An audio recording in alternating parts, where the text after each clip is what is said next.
and it's an honor for me to just be, a small rock, man, in your mountain. I'm a pop and top in your honor. Mr. Doc Walker blessed us with his presence and knowledge.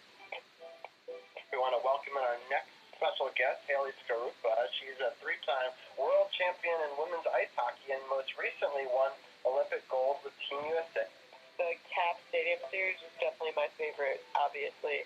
I'm a huge Caps fan. I always have been. And to be there at that game with my teammates and for us to bring, our gold medals to there and share it with everyone in this area was really, really special for me. And just the support, and it's been tremendous from everyone in this area. And you could feel that there at that game. Now, here's Sports on the Hill podcast.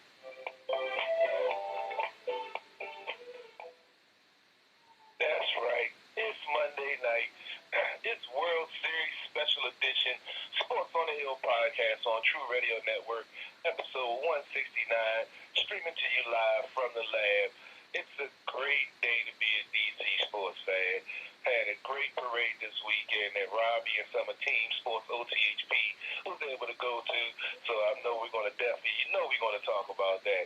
We got so much to talk about with this World Series Championship in the second hour tonight. And we're going to dedicate a whole hour to the whole season and postseason in this historical run. The Nationals went on to bring the first World Series Championship back to DC since 1924, when none of us that was on this show even thought about it. But before we go any further, as always, I'd like to thank you, the listeners, the viewers, the contributors, everyone that checked out our shows. You see, we got two streams going, my stream and Robbie's stream. We told you we about to change things and shake things up so you can get it from two different perspectives, two different points of view. I know Robbie got the stats, got the live scoreboard, he got all of that stuff popping off. I got stats, and I got other photos and commercial streaming on mine. So you see how diverse we're starting to get with this thing. It's about to get real sick, so y'all bear with us because it's a lot of new stuff coming your way on Sports on the Hill podcast on TruRadio Network. We also going to talk some Caps with the 3-0 weekend review. We also going to, shoot through some Wizard scores. And we even want to talk a little bit of boxing since we haven't had a chance to get Paul, the boxing guy, on to actually talk boxing. He's been talking baseball because he's also another baseball lover like myself and everyone else on this team. So we're going to got a lot to cover, got a lot in the first hour.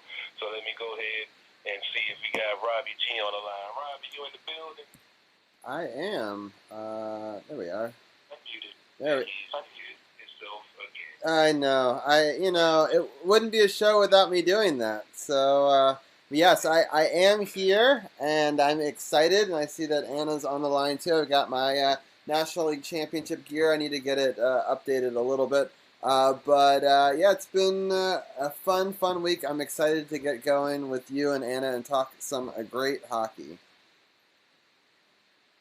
Yes, indeed. It was a good week for the Capitals, going 3-0, and got some celebratory hijinks with the Nationals. They showed up at the rink last night. It was fun to be had by all, and I guess we should go ahead and get into it since we got so much to talk about. Anna, let's bring on Anna in tonight. Anna, how are you doing tonight? I'm doing great. I'm so excited for the show. I'm excited for you guys to talk about the Nats. I watched the whole series and was so I love it. I love a good World Series like that, and it couldn't have happened to a better bunch of guys, let alone DC, little bromance with the Caps. Just fantastic. I love it. I love everything about it. I didn't go to the parade. I know Robbie was there, and you guys will talk about that. But when they showed up at the game last night, it was just, fantastic. I just loved it. So it was a good hockey week. Personally, it was kind of a downer. We don't have to get into that. But yeah, I'm glad to be on with you guys tonight. So thanks for having me back. No problem. You're always welcome here on SportsOTHP. Sometimes just getting on talking about sports make things a little bit better, when things are a little rough. So, that's why we enjoy doing it, because life is its own little crazy roller coaster. You just got to hold on tight, try not to throw up when it gets too crazy.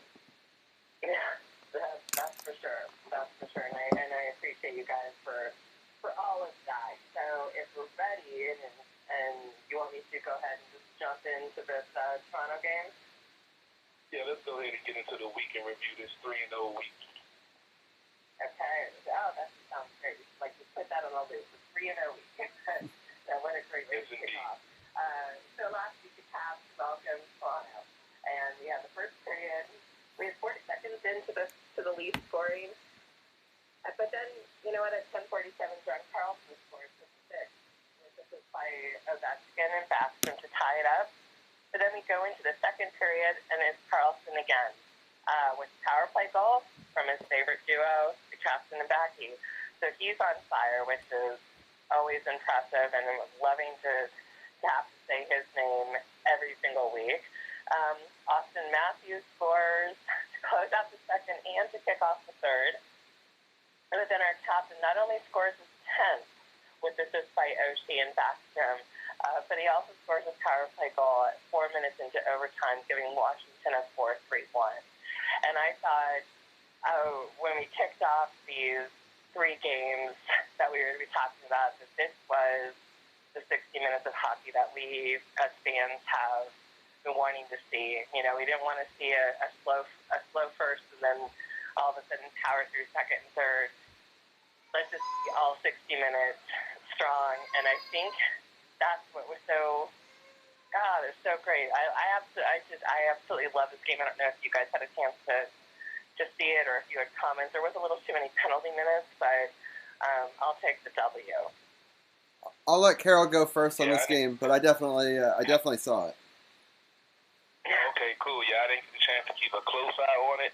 I was watching it, but just to piggyback off the Carlson statement, he's locked in, and it's a beautiful thing to see homegrown talent that they drafted, extended to a contract, and see him playing so well. He's kind of making it so you can't forget about his name when it comes to the Norris Trophy now, because there's so many good defensemen that he doesn't even get mentioned, even though he's been having stellar seasons. And the way he started off and the records he's tied or broken in his first one of the season, I can't wait to see what he does with the rest of the season. Look, Robbie, I'll go ahead and let you break down the game since you probably paid more close attention than I did. Yeah, for sure.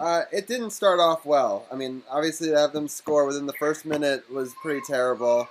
And John Carlson, incredible. Just what a week, what a month to be the #1 star of the NHL. So, only 3 Capitals, I think, in history have ever been the #1 star of the NHL as a defensive player. He's the first to do it since Mike Green.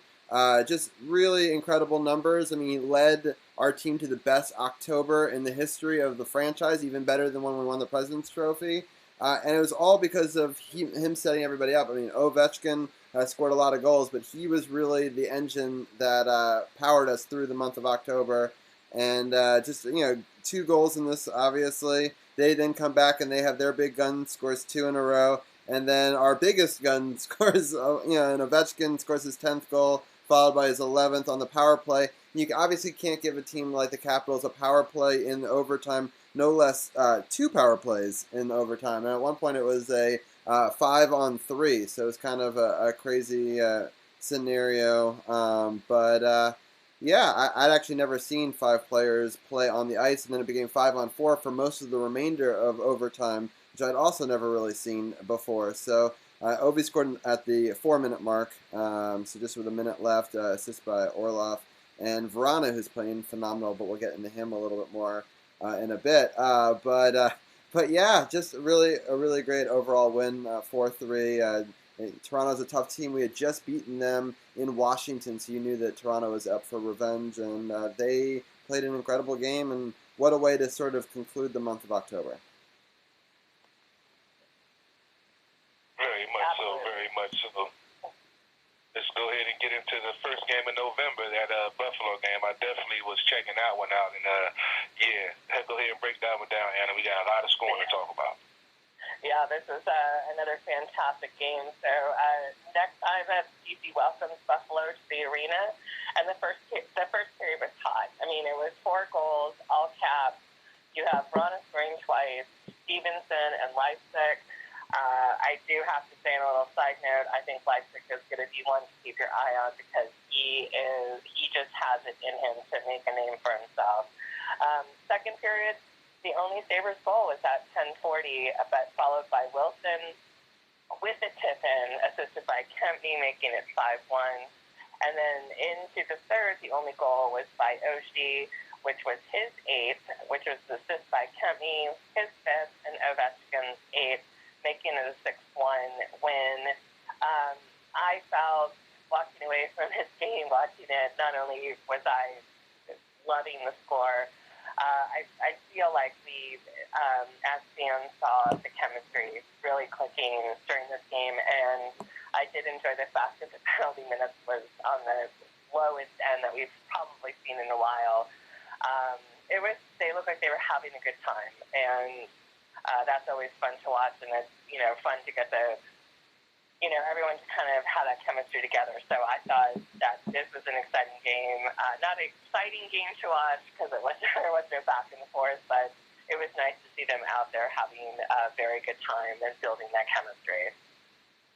For sure. One thing I wanted to mention that Brian Bingham is mentioning on Facebook that it was nice to see us win games and not rely so much on OV scoring, so much more balance on this team, and I agree. I just think that these games show that there's a tremendous balance. I just wanted to put his comment out there. People can ask questions or comment live on either Carol or my Facebook page, and we'll bring them up live on air. But I totally agree. What a great game. Carol, why don't you give your thoughts first, and then I'll give my thoughts. Yeah, just to piggyback off of what Anna said, it was some beautiful hockey played in that first period. Those 4 goals in like a 10-minute span. You saw passing, you saw defense, you saw odd-man rushes that they took advantage of. It was what the Buffalo playing as well. I mentioned on the pre-game show and the post-game show with Buffalo playing that this was supposed to be a litmus test to see how they were with their record matching up against the Caps, and pretty much saw how they match up against the Caps right now. The Caps are just playing in the zone right now. They're looking like they're in, like it was playoff mode already. For sure. I mean, I can't believe. I mean, Verano was trying so hard to get the hat trick, in the Buffalo game, and he actually had a conversation with Joe B that Joe B mentioned on air, saying, Joe B told him, "I think you're getting 2 tonight," and he was like, "Haha," and then he got 2. And then Joe B said the same thing before the next game, and he's like, "No, I really want 3." So clearly in his mind, he entered this Buffalo game wanting 3 and was disappointed that he didn't get the third one, because he did it pretty early. He scored 2 goals in the first, and Stevenson's goal was great. I really like, is it Leipzig? No, that's not right. It's Leipzig, yeah. God, I'm trying to remember them. I've been going back and listening to Joe B. Some of these new players, it's a struggle. But he's playing great, though. I think he's a phenomenal add to the team. And then, of course, Tom Wilson, Anna's favorite, continuing to play well with an assist from Michael Kempney, where if you go back and see why we've won all these games in a row, it's because it's been since Michael Kempney's been back. I mean, a lot of people were like, "Oh, Holtby's doing terrible at the beginning of the season." Well, maybe if you are out one of your best defensive players and he's hung out to dry, it could have a clear effect on Holtby's play. So I'm not saying Holtby's been perfect through the season, but clearly having Michael Kempney back on defense has helped a lot. I mean, we've been able to score 3 goals or more in every game since he's played, because I think we've been able to turn some of that defense into offense. And then, of course, TJ Oshie, one of my all-time favorite Caps, scoring in the third period to sort of cap it off. It's funny, it's supposed to be a battle of the 2 division leaders, but ultimately the Capitals look like the best team in hockey, which they were at the end of the game. 100%. Yeah, they definitely playing good hockey right now, and it's a beautiful thing to see. Offensively, defensively, special teams. It's like they're in mid-season form already. It's crazy. Yeah, it's awesome. I felt for Jacob that he didn't get the hat trick in that game, but I'm very excited for Anna to break down the next game's scoring. I'm only a little excited. Little. So I will say this was my personal favorite game of the week. Was last night against the Flames. And not only was it an exciting win, but the love and respect for the Nationals was incredible. You just have to, aside from every time they pan to the suite and they're, downing beers as they should, the shirtless Zamboni ride. And the rooting for everybody, and then of course all the antics that went down in the locker room. It's like fantastic. That's just that easy brotherhood and bromance that you just have to love. So here we go. Calgary scores first at 11:01, and then we have at 15:08 Brana scoring his 7th with assist by Kuzi, which was his 5th and Wilson's 6th. And then 4 minutes later, Brana scores his 8th, which was unassisted, and it was beyond fantastic to see that determination of this particular player. That was it. There were like horse blinders on. He was going to get this goal no matter what. So good for him. The Flames do tie it up at 19:58, making it 2-2. And then here we go into the second period. Brana scores a hattie at 15:05, assisted by Kuzi and Kempney. And like you had said before, Robbie, he talked about really wanting a hat trick, and you can see that determination. And I love the fact that there's a perfect example for any other kid or adult, that's going into a sport. This is something that he's one to admire because he's not going to give up, and he has that determination. And he didn't get it in 2 games; he only got 2, and then 2, and then here we go. And he's young, and that skill and determination are just to be admired. So, yay, number 13. And into the third period, Eller scoring a power play goal at 2:20, assisted by Wilson to give a 4-2 win to end a great 3-0 week. Carol, I'll let you give your thoughts first, and then I'll jump in with my thoughts. It was definitely Brana. I spoke about him last year with the evolution of his game and see how he's developing. When a certain number 65 that used to be here was, couldn't develop like we were seeing Brana do, and the fact that he has his first career hat trick in this game showed his speed, showed his skill. Being on the line with Kuzi and Wilson, I mean, you're going to excel, but the fact that he's taking advantage of the opportunities is good to see. You got secondary scoring, like you were mentioning, and not always depending on Ovi. He's coming into his own, and like you mentioned, he was hungry for the hat trick in the game before. Excuse me, and then he comes up and gets one the next game, mostly on pure effort and hustle. And when you can score and get hat tricks off of that, the sky's the limit for him. And Eller, that was a beautiful power play goal with the secondary unit in there. He looked like a little bit like a Kuzi out there, or Oshie out there with that sharp snipe shot from that angle that he took. But the Caps are rolling right now, and it's definitely good to see him playing this well. Just hopefully they can stay healthy and keep playing like this. I mean, I know that Jacob Brana is one of Anna's threes, and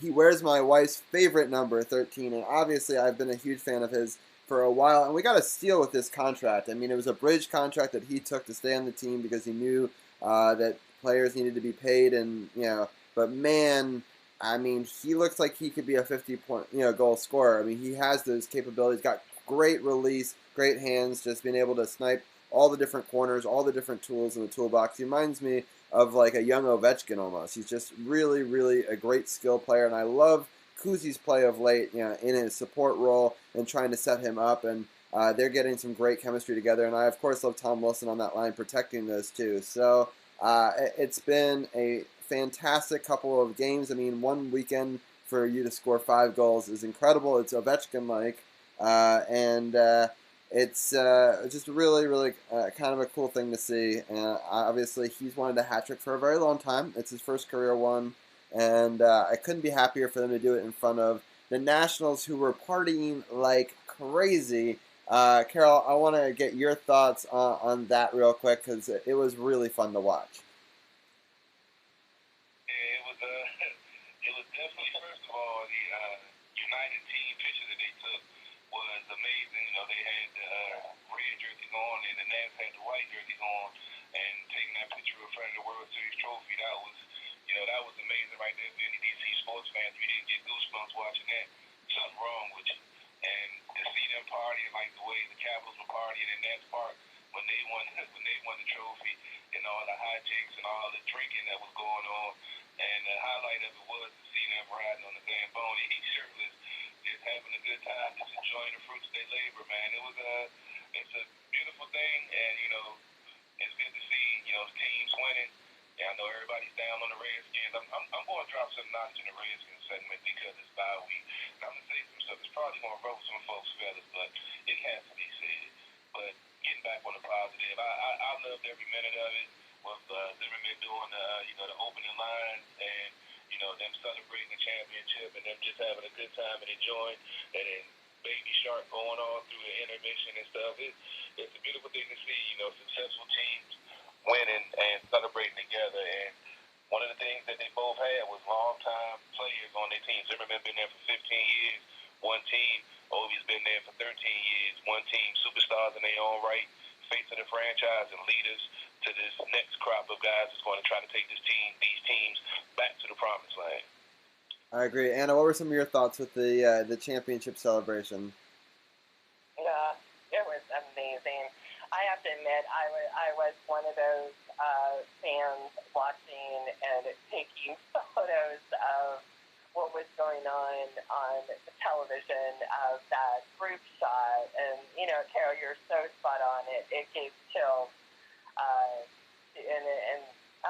It almost gets like teary-eyed when you see them all together and how much they support each other and how long DC has waited for, the Stanley Cup, and then the Mystics. It's like, oh my God, that was so needed. And then, now we have this trifecta with the World Series, and the respect. It's like, you just gotta love it. But I have to say, my two favorite points or parts in the whole night, the shirtless Zamboni. I don't think you can ever top that. That was just awesome. And then secondly, seeing them all in their sleeves throwing beers down the fans.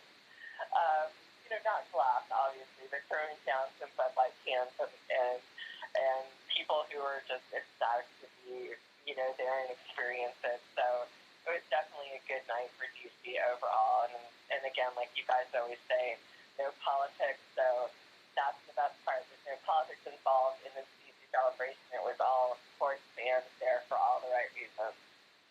Yeah, for sure. It was just a really cool thing just to see. I mean, the champions, in the sense that the Capitals really were. The Nationals said that the Capitals were responsible for giving them that sort of additional motivation, and they saw how they were able to be champions, and then use how excited they got afterwards as motivation that they wanted to feel that same thing. And so it was really cool to see them go into the locker room before the game, get them really amped up, for them to do the TJ Oshie beer through the jersey, as a way to amp the team up. And obviously it worked. I mean, they came out and played a really good game, and I think they really wanted to show them a good time because the baseball game was so much fun for them, a couple of years ago. So it was just really cool to see the symbiosis between the two teams and just the love of DC sports between all of them, and just especially cool. I mean, I'll get into the parade during the second hour, but just to be able to now say that I saw a parade with each one of those trophies in it within 2 years is just really incredible. And it's as fans who've rooted for the team for 20 plus years, it's something. Well, not 20 years for the Nets, but still a while. It's been a long time for fans of both teams. So been a really, really cool story, and I love some of the partying, some of the beer. They're dropping beer from different stories into the mouths of fans, and so just like really, really crazy stuff. But the most important thing is we've got the big win, but it was a lot of fun, and I love the joint celebration afterwards in the locker room where they were singing songs and having some drinks together. And they have, luckily, a couple of days off before the next game on Thursday. Carol, any final thoughts on this before we look at the schedule ahead? Well, just a side note on the Nationals part of the talk we were having. I'm looking at the baseball writers nominations, and Anthony Rendon is a finalist for MVP along with Cody Bellinger and Christian Yelich. So Rendon had a great World Series that we're definitely going to talk about in the second half of the show, and had some clutch hits, and is a free agent.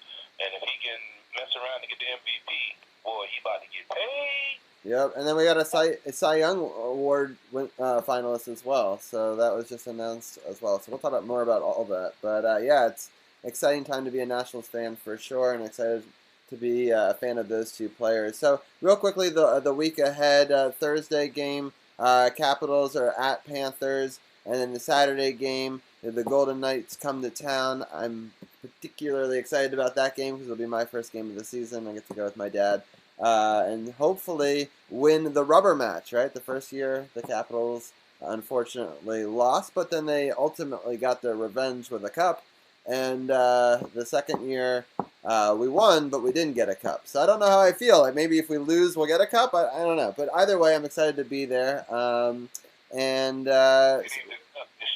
we're getting the cup this year, Robbie. It's going to happen. I've already guaranteed it. Yep. It's going to happen, Robbie. It's going to happen. All right. I love it. I love it. I mean, Carol, you were guaranteeing, another trophy that we'll talk about later that I was not as sure about. So I love it. So you keep guaranteeing, I'll keep doubting, and we keep winning championships, and it's a great, great process. Anyway, so whatever works.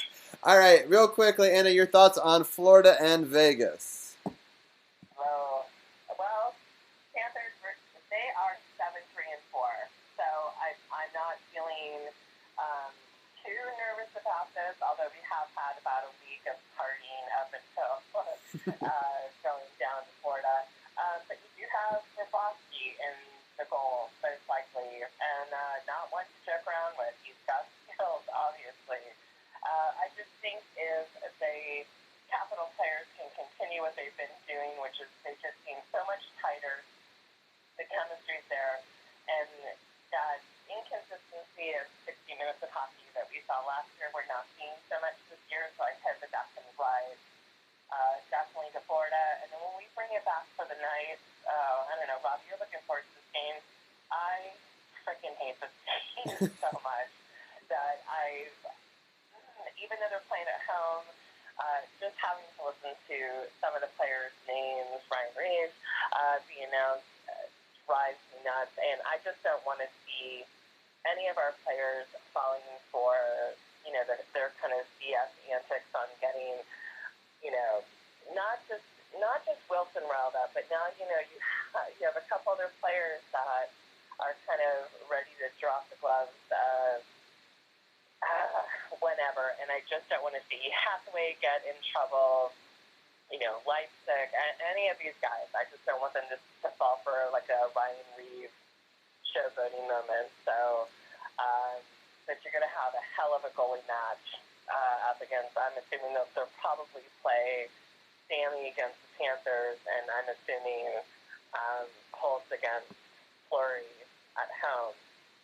I'm assuming that, but we'll see. I mean, I actually think we're on a high right now, and I just want to ride it. But something about the night that just. I hope not.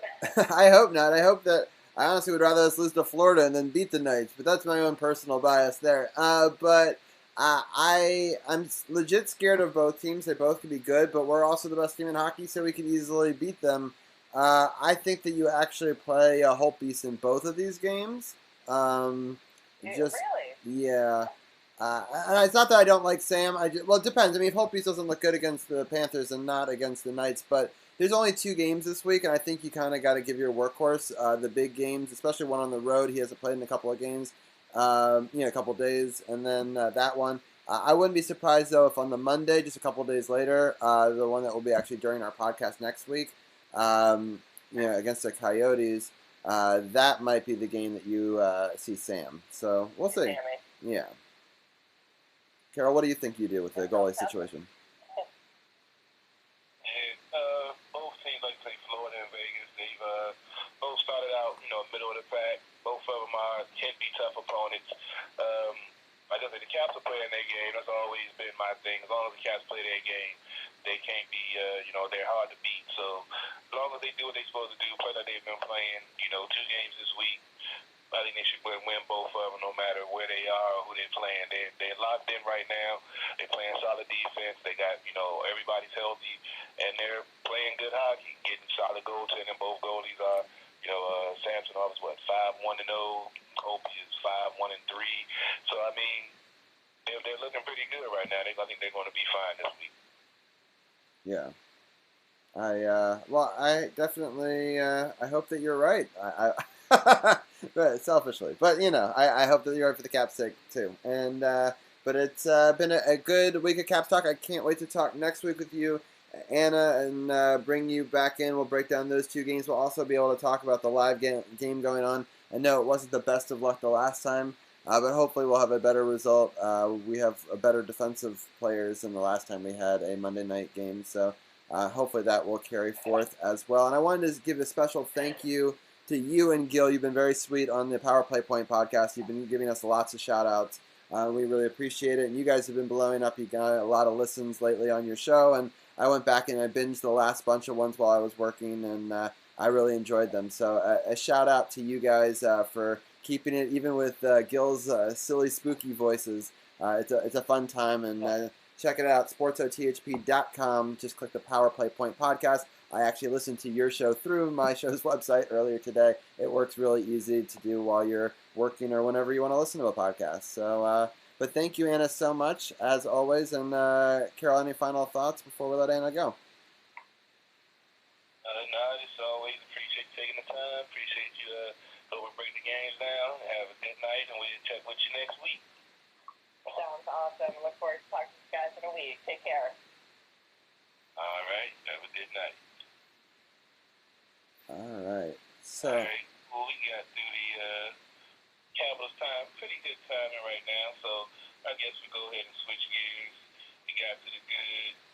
Now we're going to get to the bad. Talk about these Redskins on the bye week. Week 10 coming up. Another ugly loss. 24-9. Can't score touchdowns in the red zone. Hasn't gotten in zone since week 6. It's now about to be week 10.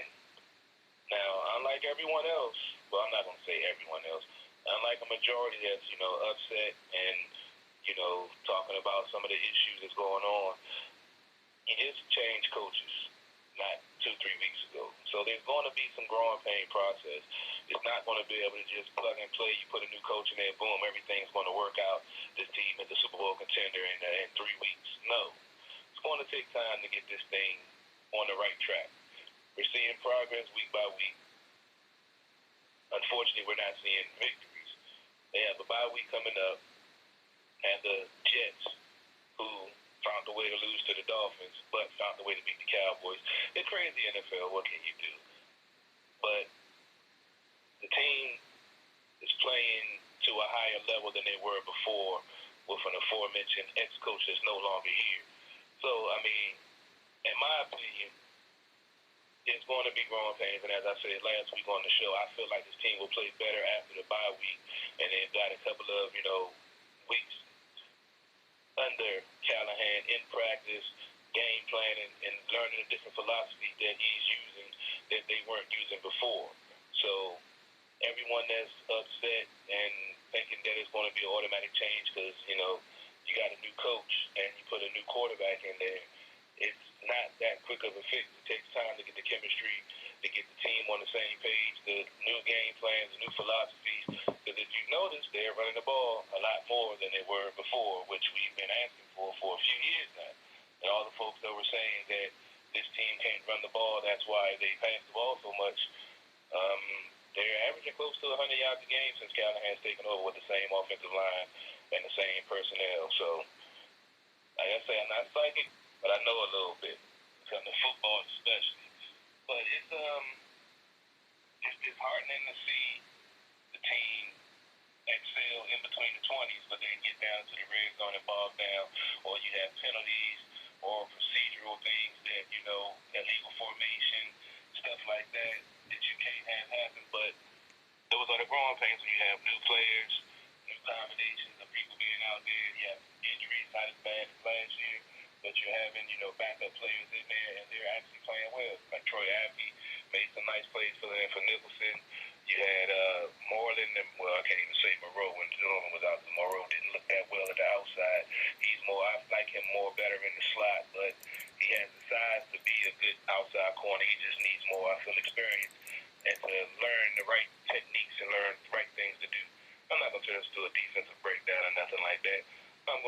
before I bring it, I see we got Paul, the boxing guy, on the line. You know, I always got to get him in here. We're going to talk some boxing in a little while, so I'm going to get him on the line talking some football in a little while. But just to go over these stats real quick, we got the Redskins offense. It's pretty much, we know what it is. They're passing yards, total yards, 259 yards a game, which is 31st in the league. 169 yards passing a game, which is 31st in the league. 89.4 rushing yards a game, which is 25th. They moved up from 31st in the league. 12 points a game, which is 31st in the league, and 24.2% on third down conversion, which surprisingly is 31st in the league. So at least they're consistent at being 31st. We got something to hang our hat on. Defensively, defense has improved over the last few weeks. You had weather, which was a factor in this game, and the 49ers game, which did aid them. I know folks who kept saying that, yeah, it happens. Mother Nature is a factor in these games. Most teams don't have domes, so, hey, it happens. Total yards, they give up 366 yards a game, which is 21st. 230 yards passing, which is 13th. 136 yards rushing, which is 26th. It was worse. It was like 140 at first, so at least they're making some progress. Giving up 24 points a game, which is 20th, and they're giving up 50% on third down conversions, which is horrible, which is, again, 31st. But not going to be a quick fix. You're seeing more effort, more want, more will from this team. You know, we've seen a few almost 60-minute games. I still can't give them credit for a full game. Hopefully we'll see that coming out of the bye week, going up against the Jets. And Dwayne Haskins. Well, before I go there, I'm gonna just touch on something that a lot of folks don't talk about, that I've been having this thought in my head for a while, and I don't know if everyone else sees it the same way about the Redskins franchise. I've heard so many disparaging, nasty, so many things about the franchise, the owner, the GM, you know, taking the team back to the glory years, yada, yada, yada.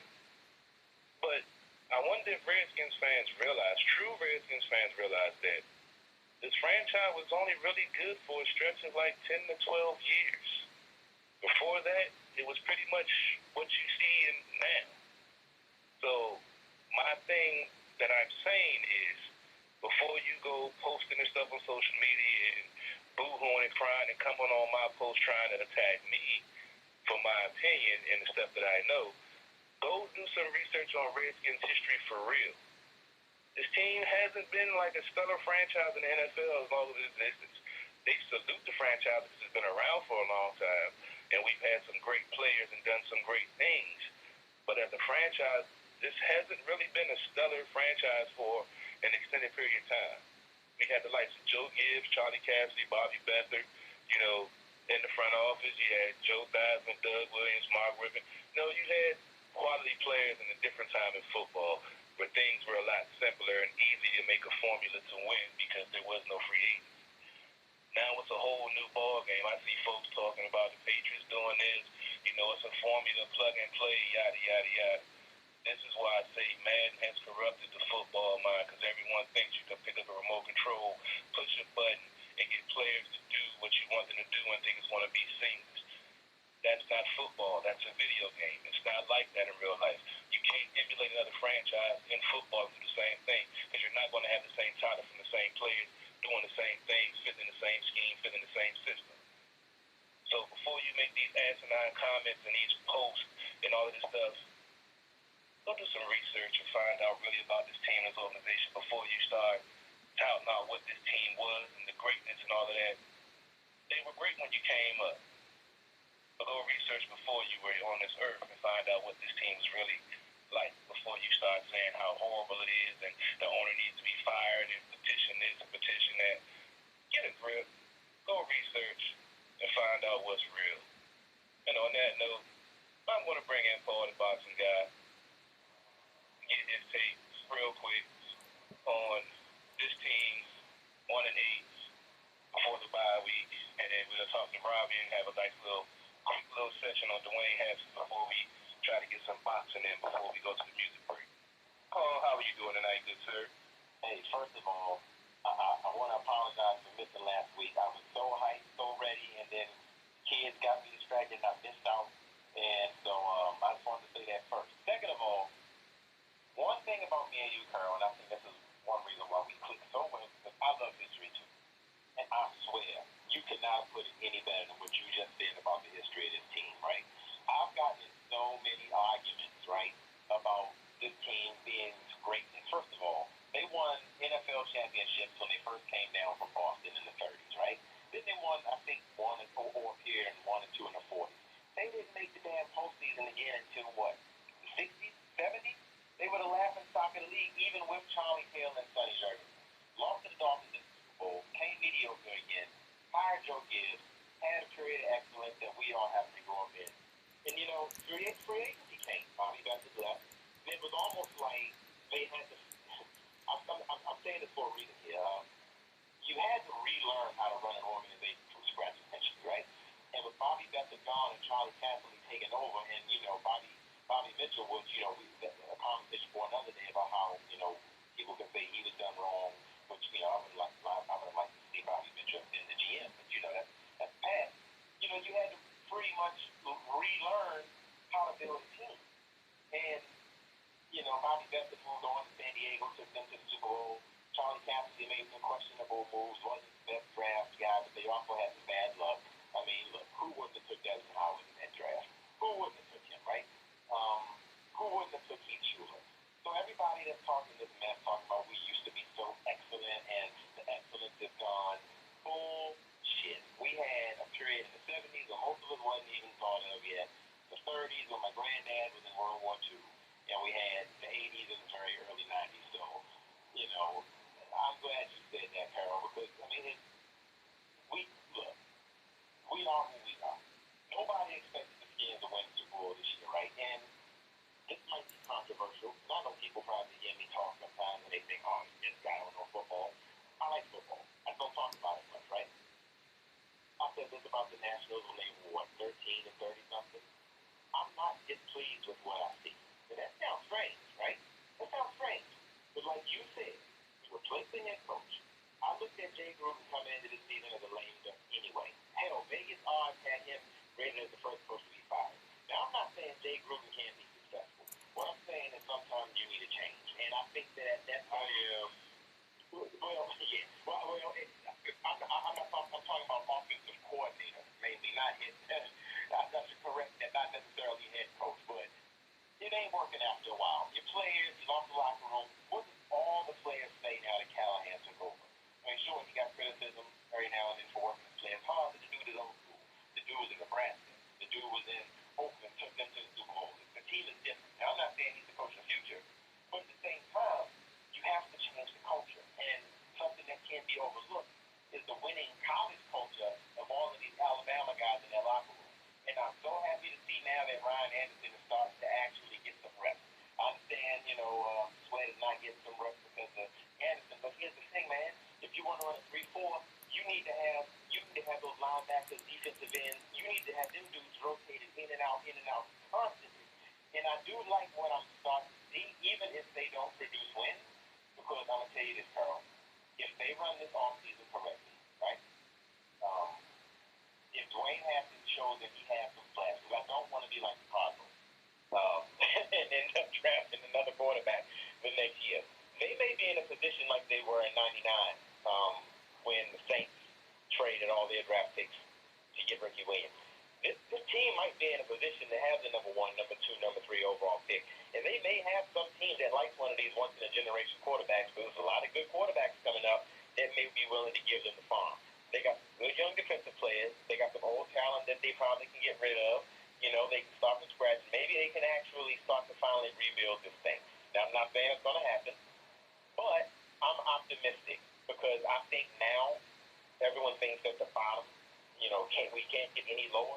I'm looking at this team now, and I think the bottom has fallen out. And as much as I don't like Bruce Allen, I just can't see a man being so blind to actually not realize there's something wrong with the team and something different needs to happen. So I'm hoping that this horrible, horrible season turns into something sort of like what happened with the Rams when they got rid of their toxic atmosphere. I'm not saying Super Bowl or anything, but some kind of a turnaround because, you know, guys like Jeff Fisher and those kind of guys can be toxic.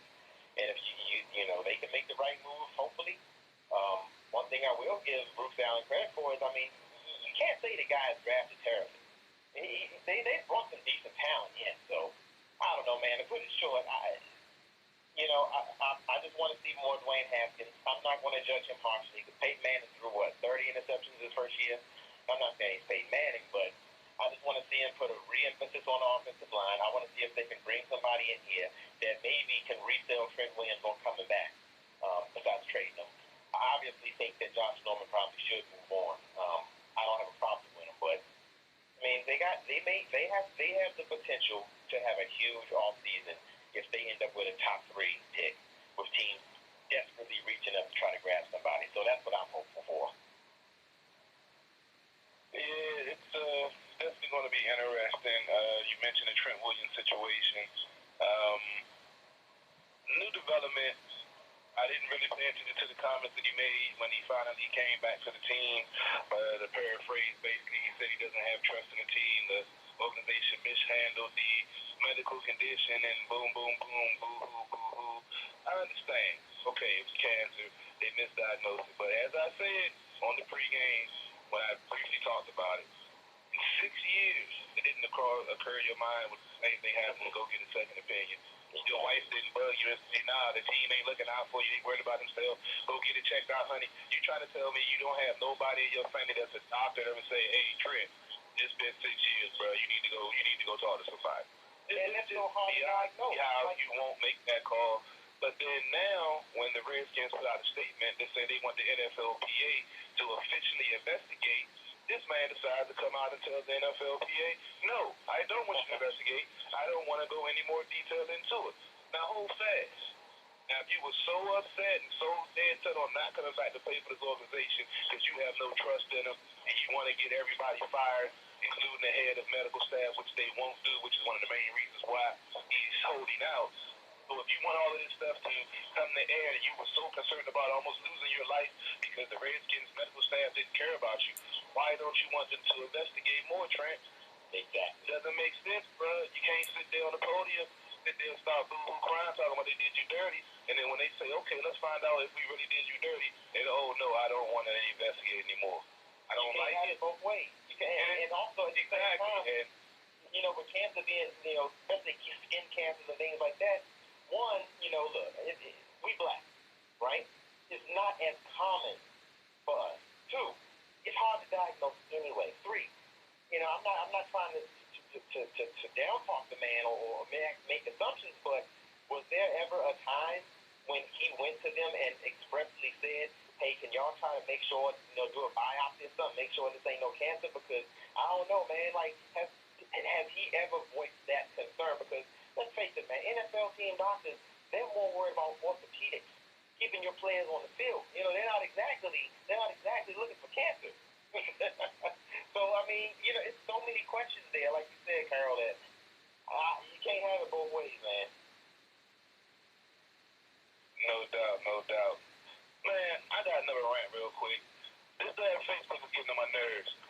I'm sharing my post, taking 3 seconds apart to share, and these folks put me back in jail again.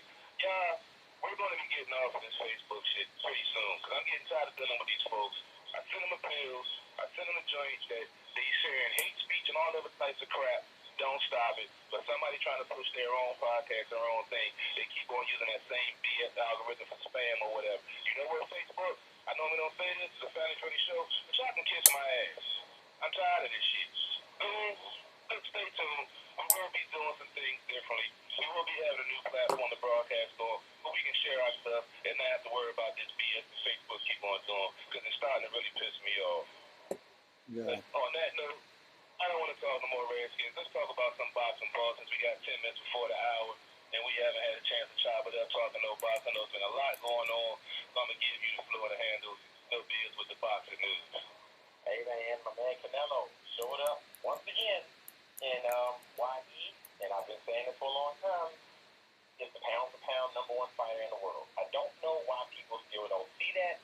I think they haters. I think they still think that the Triple G draw was somehow an indictment on Canelo. Look, Canelo don't control the damn judges. Okay? okay, it was a draw. Canelo came back. Canelo beat Triple G. He won the fight. Canelo's only loss is to Floyd Mayweather. Canelo's resume is second to none. This man simply put, and I love Terrence Crawford. I love Errol Spence. I love Floyd Mayweather as the greatest. And I love Floyd Mayweather's resume. But at this point, Canelo Alvarez's resume is untouchable. This man, think about this, Carol. This man began his career at welterweight, 147. He was fighting at 154 as recently as a year and a half, 2 years ago. He won the middleweight title, then won the super middleweight title, moved back down, beat Danny Jacobs, got another middleweight title, then moved up to light heavyweight. That's like 178, 180. Light heavyweight is with Roy Jones for most of his career.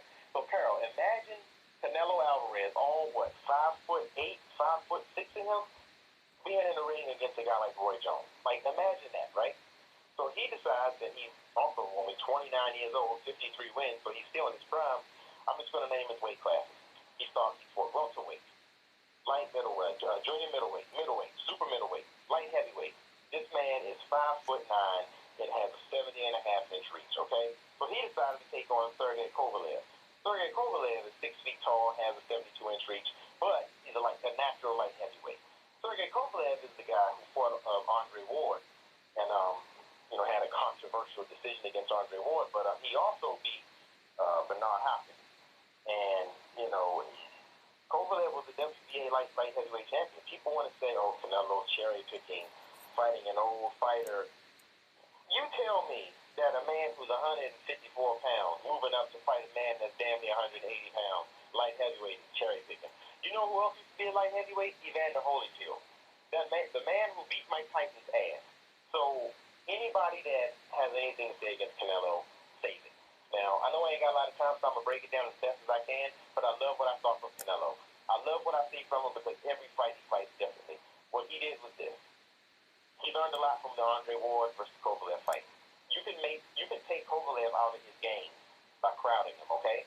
So what he essentially did was he employed a high guard the whole fight, sort of like how Winky Wright used to do. What that did was that made Sergey Kovalev expend a lot of energy, throwing a lot of flickering jabs out there to try to break that guard, to try to bring that hand down and try to get around it, and then maybe pepper in a couple hooks here and there. But here's the thing. Canelo wasn't falling for it. Canelo is great with head movement. Canelo used a lot of pulls, and also Canelo's foot placement. So subtle, Canelo would dictate when Sergey Kovalev would throw his right hand. So what I mean by that is this. Typically, if you're an orthodox fighter, you want to try to keep your left foot inside of your opponent's foot if you want to land your power shot, and outside of their front foot if you want to avoid it. So what he would do was he would put his lead foot either at level with Kovalev and make Kovalev sort of be offline and make Kovalev reach in with that right hand to sort of give the impression that the right cross was open, but it wasn't.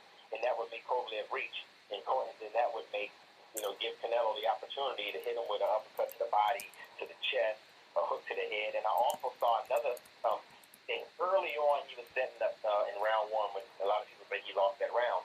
I do too, but that's because he was filling them out. What I noticed he was doing was something you don't see very often was he would counter Kovalev's jab with a left hook. Now that's kind of counterintuitive because typically your right hand is supposed to be guarding your face on your jab. But what Canelo noticed was that since Kovalev had to reach in so much and throw it, try to pepper those little jabs in there, that he would drop his right hand. So he started to throw the left hook. And as he started to establish that more and more and more, and work the body more and more, and start initiating contact and stepping in when he wanted to initiate, he pretty much used Kovalev's jab as his own weapon.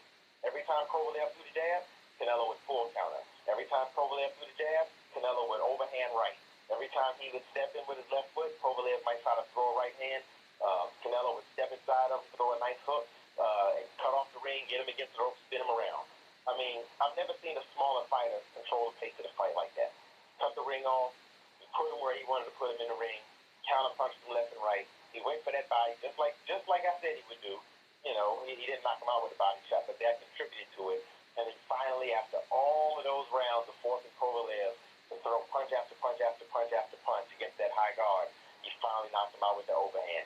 And Kovalev simply didn't have a target punch. He couldn't go to the body.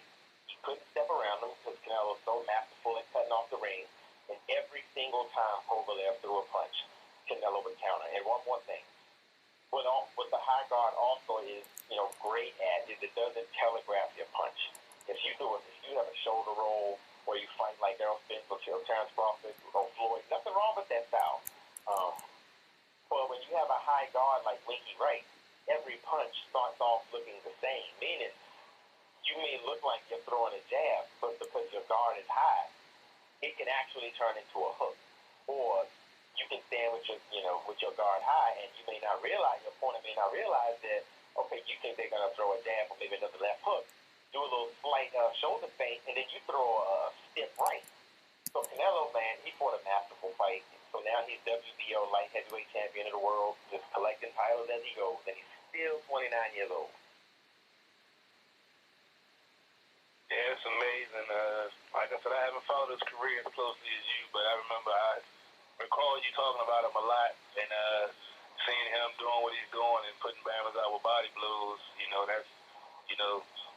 That's not modern day boxing. That's what we used to see. So, yeah, this dude, I still haven't had a chance to analyze his fighting a lot, but he's doing some big things, and I know we got some huge fights coming up also at the end of the month with Wilder and Ortiz. What's your take on that? I've been seeing the commercials and the little hype build-up that they're doing for it. What do you expect from this fight? Hey, man, it's fight month. I mentioned Canelo Kovalev. Real quick, we also had Ryan Garcia win his first world title. I've been talking about him since his first fight on Sports on the Hill podcast back in the day. Who else did we have? We had, what's my man's name? He just won, Shakur Stevenson. Alexandria, Virginia trained. Shakur Stevenson won WBO World Featherweight title the other day, 12-0 now. And November, December is going to be amazing, man. We got Tank Davis back in the ring fighting against Gamboa. And I know you remember Gamboa when Terrence Crawford did to him. So we got Tank back in the ring finally. And the big two. We got Deontay Wilder versus Ortiz 2. And I used to criticize Wilder a lot. I make no secret of that, right? But I know you noticed, Pearl, even my criticism has changed over the last few years ever since he started to fight championship contender guys. Tyson Fury really stiffed him. I'm not mad at Tyson Fury for taking the WWE money, but that fight was supposed to be the rematch. So he's fighting dangerous Luis Ortiz in the rematch.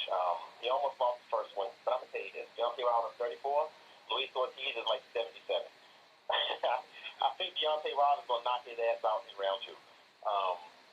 Anthony Joshua comes back to try to regain his 4 world title against Andrew Ruiz coming up in Saudi Arabia in a few weeks. I saw, and I stated before that I thought Joshua shouldn't have fought the first fight with Ruiz when Miller pulled out because he was too heavy. He packed on a lot of weight to try to kind of cushion the body shots that 350-pound Jarrell Miller may throw because Miller's a powerhouse, and that ended up costing him. And he had a concussion in that fight. And I think that it was his trainer's fault, and I really do think his trainer should be in trouble because that could have actually killed him. Especially, we had a recent fighter that a lot of my personal friends know named Patrick Day, who died in the fight recently, and I know a lot of people that know him. So, you got to be careful. So, he looks like he lost about 35, 40 pounds. He's ready. I mean, he's ready to go to war with Ruiz to get those titles back. But I will say this. Hopefully, if he wins and gets his titles back, and hopefully Wilder wins, hopefully, I think now, I always said when one of them gets their first loss, that's when a fight is going to happen. I think now in 2020, this fight will happen. Now, one more thing. It's going to shock some people, but honestly, Carl, as much as I love Anthony Joshua, I just don't know if anybody can beat Deontay Wilder unless he loses a step. Because this man only needs to land one punch. So I'm looking for a spectacular knockout against Ortiz. I'm looking for Joshua to win his titles back, and hopefully I can see some changes in Joshua's style and his growth, and maybe the fight with Wilder can happen next year since Dillian White's not happening for a couple more years, and maybe we'll get that mega fight next year for the biggest heavyweight title fight of all time with 5 world titles on the line. That's never happened ever before. So I'm definitely hoping that Joshua wins his belt. definitely going to be interesting to see how that goes down. I know you said that you feel like he's going to, get those belts back. It was, upset on most folks that Garcia won that fight. Definitely going to be interesting to see how it goes down. But appreciate you breaking down some of the boxing news. We're about to get ready for a music break / video break if you're checking out the Facebook Live feed. Like I said, we're trying some different things. I'm trying to see if I can make some things, more exciting and more lively on our Facebook Live feed instead of y'all sitting there looking at me the whole damn time or looking at Robbie. I know he got all the fancy graphics and stuff. I'm not that advanced yet. Bear with me. I'm working on some things, but yeah, we definitely going to have some more. Paul, I'm making you look really good on my feed. I'll tell you that. You got graphics of the current matches and boxing gloves and all sorts of things, and Wizards live scores going on the side. Lots of crazy stuff. I may have been quiet there, but I was designing stuff in OBS. So, but I appreciate the boxing talk. It was really exciting, and I look forward to having you guys break down more boxing in the future. Hey, Robbie, I love being on. I was so upset that I missed last week. Right after the show ended, I said, damn it, I was supposed to call the show.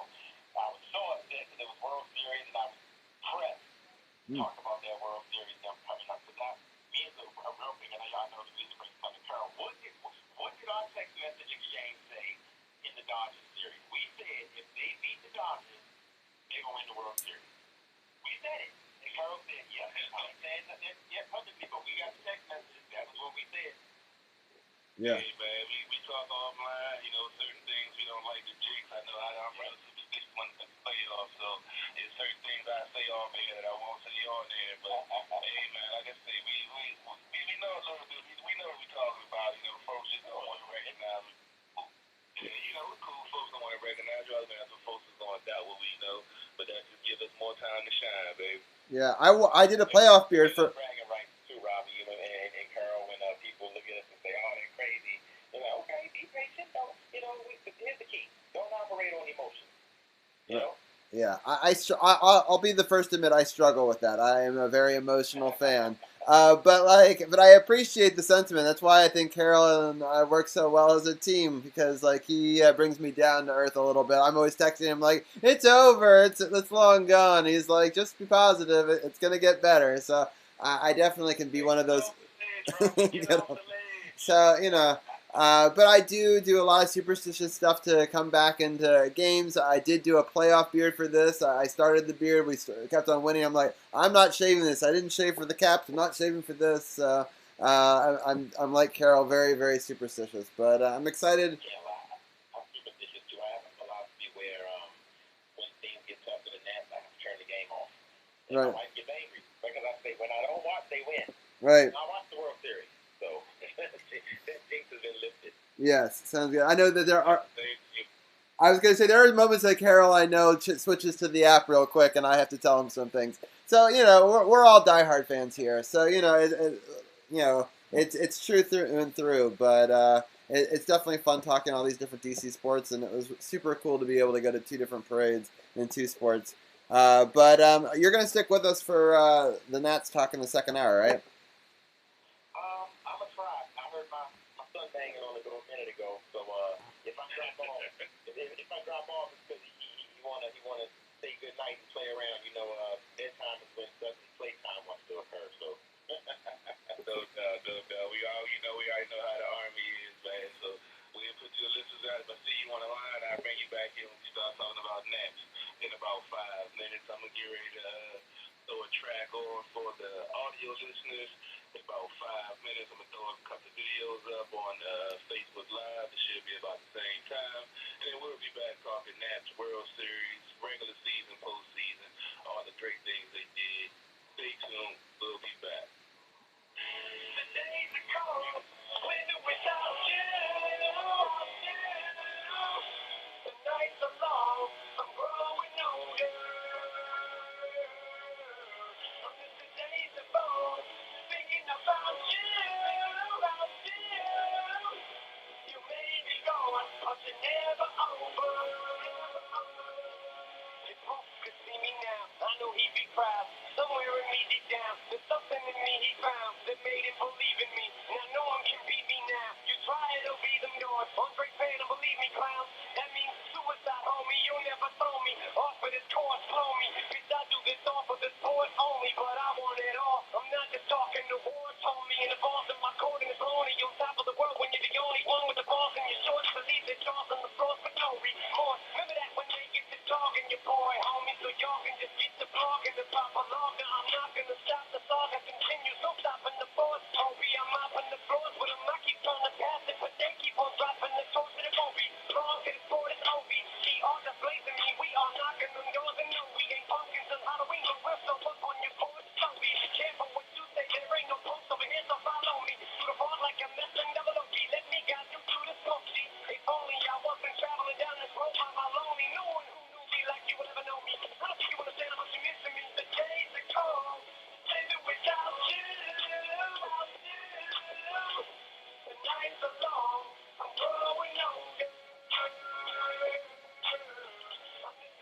Hold up.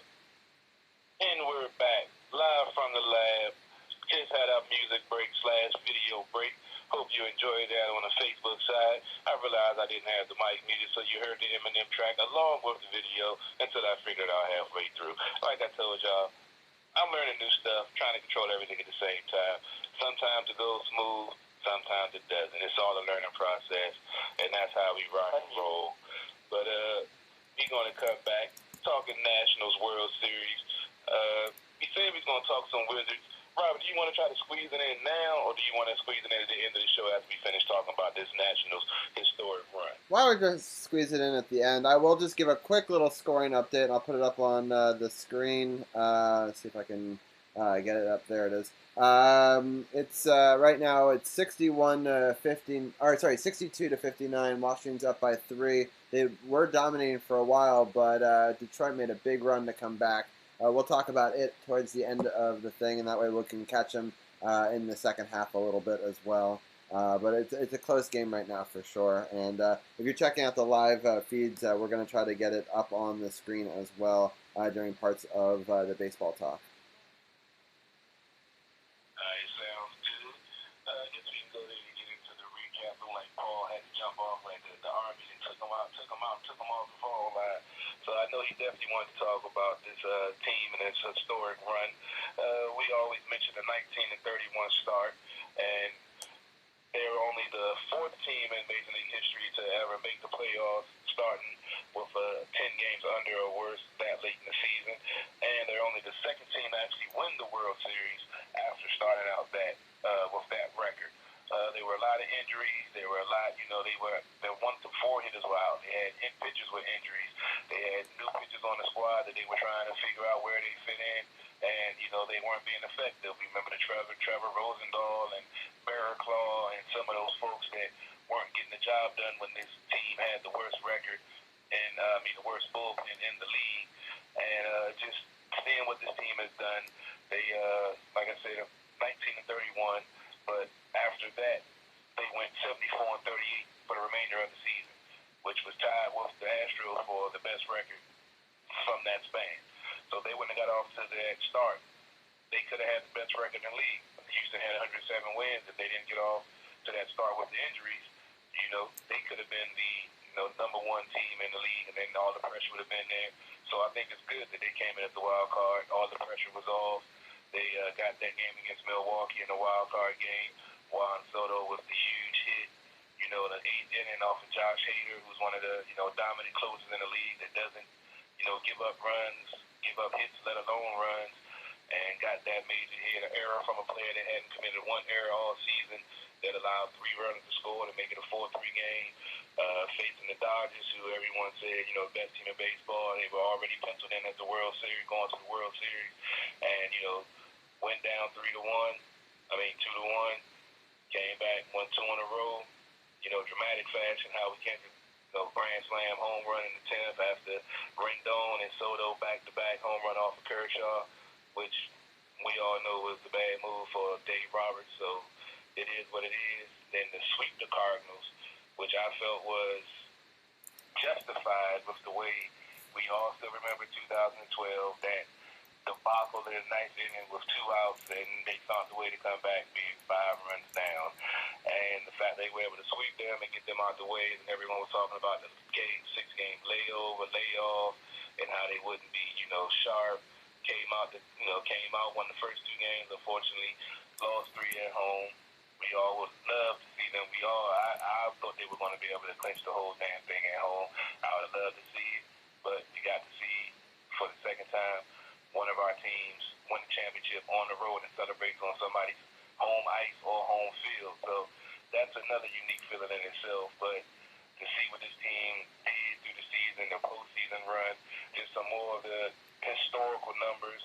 Howie Kendrick, only player in MLB history with a go-ahead home run or go-ahead at bat in a winner-take-all game 7th inning or later.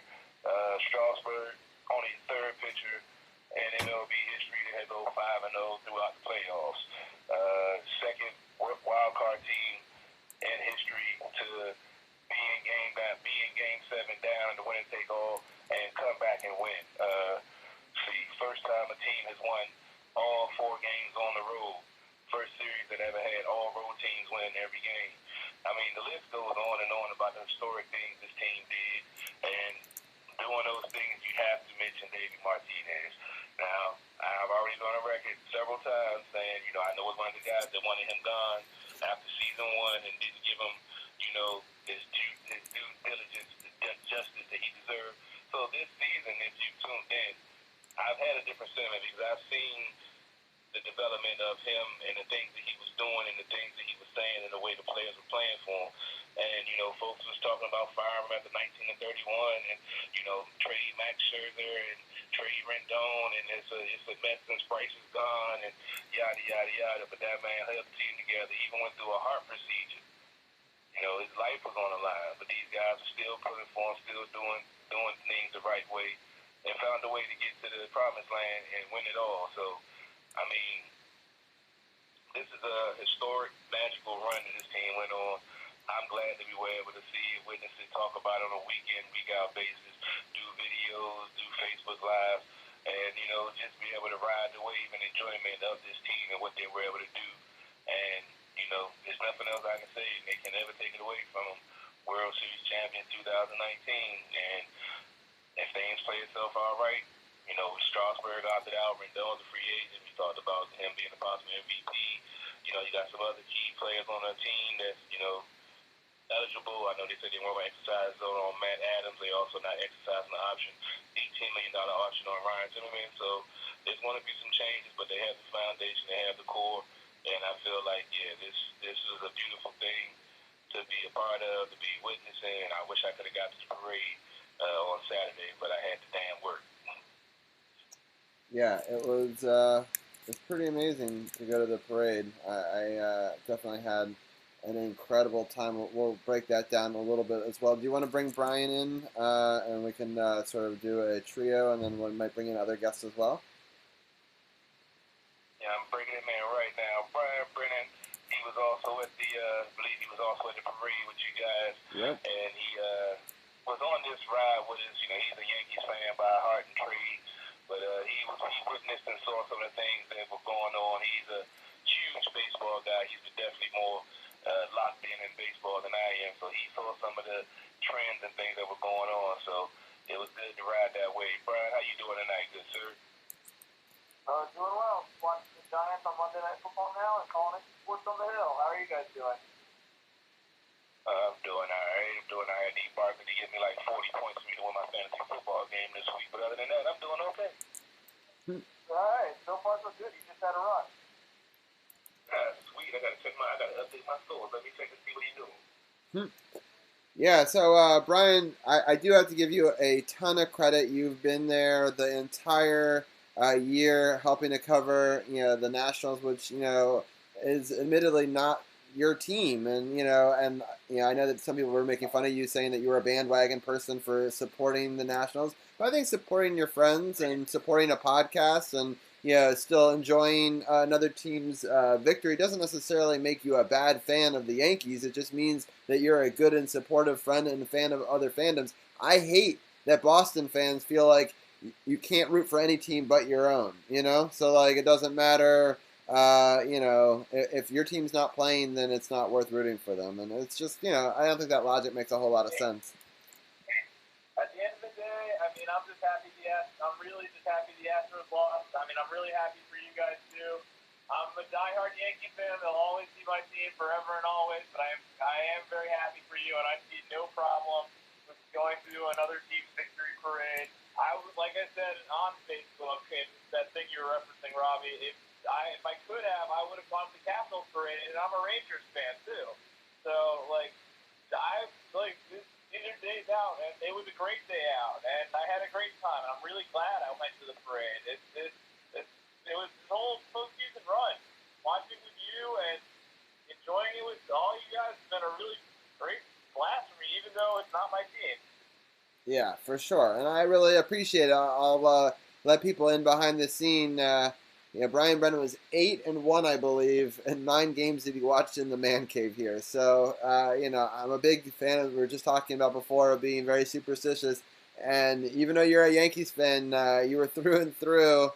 Good luck for us, and so I appreciate that. And you watched a ton of games in the Capitals run too. So definitely a lot of fun to witness all those games with you. And another person that helped sort of level me out when things were going a little tough, and you were like, "It's still early. It's still early. They score most of their runs late." And you were right. And ultimately, we were able to get things going in the right direction and be able to get a big victory. So. Carol, should we just break down Game 6 and Game 7, since I guess we haven't on the show yet, and then we can get into the victory parade? Sure, go ahead and break those down, those 2 epic games. Yeah, sure. So I'm going to pull it up on screen right now. I'm going to switch over. We had the basketball up, so it's still up at halftime. And sorry, I didn't have it set up correctly on here, but there we go. There's the 7-2 matchup now is on the screen. So the stats went pretty simply. I mean, there was a lot of good hitting all throughout the lineup, but particularly the top of the lineup. Trey Turner performed admirably. Eaton played great. Rendon was obviously the star with the 5 RBIs. But, I mean, the pitching was really what made all the difference in the world. Steven Strasburg went 8 1/3 inning. Could have probably gone the whole distance, but I understand wanting to give Doolittle a chance out of the bullpen in case they needed him for a Game 7. He'd be a little bit more warmed up. I think that's what it was. Also, Strasburg had pitched 104 pitches at that point. But 5 hits, only 2 runs, 2 earned runs, and 2 walks with 7 strikeouts. He was just his dominant self. It's a big reason why he would later become MVP, getting 2 big victories and really out-dueling in a tough matchup Verlander, who's still yet to win a World Series postseason game. I know Brian Brennan has thoughts on that. So, Brian, what are your thoughts on Verlander never getting a win in the World Series? I love it. I love that he has never won a World Series game. And I kind of had a feeling about the Nationals going into this game. I felt like the odds were in their favor. They had the right guy on the mound, Steven Strasburg, and obviously it didn't look great when the Nationals went down 2-1 in the first inning. But things really turned around in that 5th inning. First was the home run by Eaton, and then Soto with the absolute tank job to right field, like a no-doubter into the upper deck. That really turned the tide. There was, of course, the controversial play in the 7th inning with Turner running out of the baseline, which I still don't understand at all. But Rendon made up for that with the home run, and this was a great win. And Steven Strasburg never has to buy a beer at DC again. He was outstanding. For sure. And basically, the Rendon getting that home run to make it 5-2, and then he doubled to deep right center. Trey Turner and Adam Eaton scored that 7-2 one, there. So, but basically, I love the first Anthony Rendon home run because I felt like it was baseball gods being like, well, you made a really big mistake, and I know that it's technically the rules that you can't challenge that call, and that's what they decided. Ultimately, they had to go and talk to them. I love how Trey Turner was yelling, just ask Joe Torre. He's right there. He's right bleeping there. And, it's the right call by the rule, but the rule needs to change. I mean, if there's a judgment call that I think that they could overturn where they can say, hey, look, he did not run into the grass in that situation. He tried to avoid him. The ball was thrown off base. In fact, even the manager of the other team admitted that it shouldn't have been called that way. And so you got to wonder when there's situations like that, like when even the other manager is like, no, I mean, technically he was on the other side of that foul line, but it's a base path. It's usually only called if he's in the grass. Like, it's rarely called if it's in the base path like that, especially in such a crucial game. I mean, that could have unfortunately made a difference. I think if that call doesn't go that way, right, it's 3-2 in that situation, and and let's say that he doesn't get that home run, like, right? So then who knows what happens with that game. I mean, I think Houston could win the series, unfortunately. And they said so in the postgame. I'm not the only one who thought that. A lot of analysts were thinking they probably would have lost if or not that Anthony Rendon home run. So that's sort of baseball gods bringing some karma. I'm not going that far. This is not the same Nats team. We saw this team come back from down before. Them being up 3-2 in the 7th inning, they would have locked it down like they did all the other times before. They would have added on later on. That play was a play that happens. It doesn't happen all the time. By the rule book, like you said, it was accurate, but it was a judgment call. That umpire actually was the same umpire that called, I believe it was the incident in Atlanta back in the late 90s. There was a controversial call on the infield fly rule when the ball wasn't even on the infield. I believe Cleveland dropped the ball against the Braves, and it was a judgment call that didn't need to be called on that play that stopped Cleveland, that stopped Atlanta from scoring or something. He's done this before. He's like the letter of the law guy. He's not a realistic guy, and he feels like he has to insert himself into that. But I don't feel like Houston would have came back, and that if they didn't get that home run from Rendon later on, this team, has played that way all season. They hadn't relinquished any leads with the bullpen since the playoffs started. The bullpen went on a great run. They had bad performances. The game was already over. When they were needed to lock it down, that's what they did. I can't say that the team would have lost if they didn't get that, if Rendon didn't get that home run. But Steven Strasburg killed it on the mound, and everybody stepped up. Baseball guys, as you said, smiled when Rendon hitting that home run. And, but I can't allow that statement to go unchecked because this team is playing too well to give up a lead. Now, the 2012 Nats, okay, yeah, I can understand that.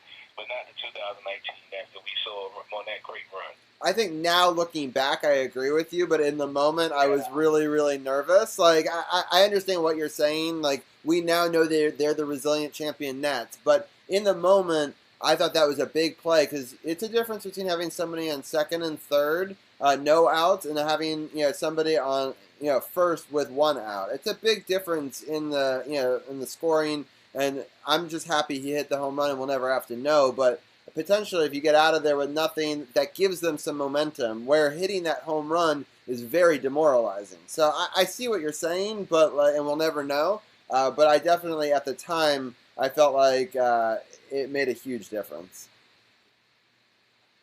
I feel you. Yeah, heat in the moment. I just felt confident with this team that they were going to be able to do it. I know I said on the show last week they were going to win 6 and 7, and that's the way I truly felt with Strasburg taking them out. I felt like he was going to give them the best shot. We've seen them go down early and find a way to come back, and it was only a matter of time. Nobody was playing outside of themselves. They were all next man up. If I didn't do it, the man behind me going to do it, and it was just a beautiful thing to see. And that pitching that Strasburg did shut down all of those questions about him being soft and him not whatever, all of the negative stereotypes they put on that man. He shut all of that down with that performance and the performance he put up throughout the whole playoffs. For sure. Well, I got the next game up now on the StatCast on our live stream if you're checking it out on my channel. So let's just quickly break down that Game 7 in the sense that the hitting really, I mean, there wasn't as many hits as there was in the previous game. Eaton, Rendon, Soto, and Hendrick all got 1 run, and they all were responsible for a majority of the hits, with both Soto and Kendrick each getting 2 hits. But it was sort of it was a tough game. I think the 6-2 looks a lot better than it was. And, at the beginning of the game, it's definitely started off tough, with Houston scoring the first 2, 1 in the second. But then I thought that the pitching settled down. But I was really nervous about the pitching going the other way. But it's just kind of incredible. They were able to claw their way back into it with the Rendon home run to start the scoring. Then Kendrick scored to make it 3-2. And then Soto in the 8th making it 4-2. And then Eaton singling and scoring 2 more. And it's made it 6-2, but it was definitely a lot closer than the 6-2 score. I'm going to start with Brian, and then I want to get Carol's thoughts on that. Yeah, Nats had to fight their way through this one. Zach Greinke is going to get forgotten because the Nationals won, but Zach Greinke was really excellent this game, and for the life of me, I'll never understand why the Astros didn't use Garrett Cole in this game. Like, I was at your house, Robbie, and I said to you and Mike that was stupid that they didn't use him, and I stand by that. I don't understand why they didn't use Garrett Cole. You need your best pitcher in the biggest game of the season, and to just waste him like that is absolutely foolish. And then that made the Astros look stupid by coming back in that game in that 7th inning, first with the Rendon home run off Greinke, and then when they didn't use Cole, Howie Kendrick gets the 2-run home run off the foul pole. And this game was closer than it looked. And there was obviously, there was always a chance the Astros could come back even after the Nationals took the lead. Once they got the hit from Eaton, I would say that kind of made it feel safe and made it feel like it was going to stand up. But there's always a chance that Houston could come back, and this game was closer than it appeared. But definitely a lot of questions on both sides, like why the hell is the Astros not bringing Garrett Cole? Yeah. Well, I can help answer that question, Brian, because a lot of folks are asking that after the game. They were warming him up, but you have to remember the game. Greinke was cruising. He had a 1-hitter going into the 7th. Got the first man out, and boom, Rendon hit the home run. Now, being a starter, he has a regimen and a certain routine that he uses to warm up. Mid-relievers and bullpen guys have a routine that they're faster warming up because they know they're going to be needed at the drop of a hat sometimes. So with him warming up early, I believe it was the 5th or 6th, when he started loosening up and set back down when Greinke was grooving and had that inning where he was the Golden came off the bat, so they set him down.